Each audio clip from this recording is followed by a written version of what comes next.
രണ്ട് സ്ഥലത്തും ഇൻഷുറൻസ് എടുക്കും, രണ്ട് സ്ഥലത്തും നല്ല ക്വാളിറ്റി ട്രീറ്റ്മെൻറ്റും ഉണ്ട്.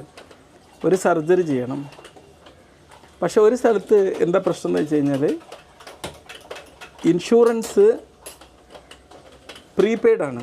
പ്രീപെയ്ഡ് എന്നല്ലേ പറയാം, അതിന് പൈസ അടയ്ക്കേണ്ട, പൈസ ഇൻഷുറൻസ് കമ്പനി ഡയറക്റ്റ് അവിടെ കൊടുത്തോളും. രണ്ടാമത്തെ ക്യാഷ്ലെസ് ആണ്.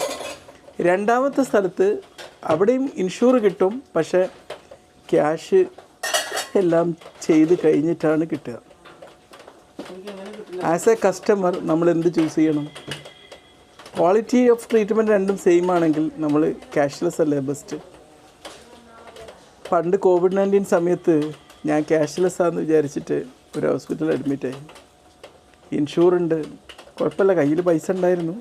പൈസ കടിച്ച് കുറച്ച് കഴിഞ്ഞപ്പോൾ അവർ പറഞ്ഞു ഇപ്പോൾ ക്യാഷ്ലെസ് അല്ല, ഇത് ക്ലെയിം കഴിഞ്ഞിട്ടേ കിട്ടുള്ളൂ. അവസാനം ഞാൻ 4-5 പ്രാവശ്യം ഇൻഷുറൻസിൻ്റെ ഓഫീസ് കയറി ഇറങ്ങേണ്ടി വന്നു. ആ ഹോസ്പിറ്റലിൽ പോയിട്ട് ക്യൂ നിൽക്കേണ്ടി വന്നു. അച്ഛനെ, പോസ്റ്റ് പെയ്ഡ് ഇങ്ങനെ കഷ്ടപ്പെടുത്തരുത്. നമ്മൾ ഇൻഷുറൻസിന് നിങ്ങൾക്ക് പൈസ തരുന്നത് എന്തിനാണ്? ഈ കഷ്ടപ്പാടൊക്കെ ഒഴിവാക്കാൻ വേണ്ടിയല്ലേ. ഒരിക്കലും പോസ്റ്റ് പെയ്ഡ് ആയിട്ടുള്ള ആൾക്കാരെ കഷ്ടപ്പെടുത്തരുത്. അതപ്പം തന്നെ രജിസ്റ്റർ ചെയ്തിട്ടുണ്ടെങ്കിൽ ആ പൈസ ഒരു ബുദ്ധിമുട്ടും ഇല്ലാതെ എത്തിച്ച് കൊടുക്കണേ. പൈസ വാങ്ങി വെക്കുമ്പോൾ അങ്ങനത്തെ ഒരു ചിന്തയില്ലല്ലോ.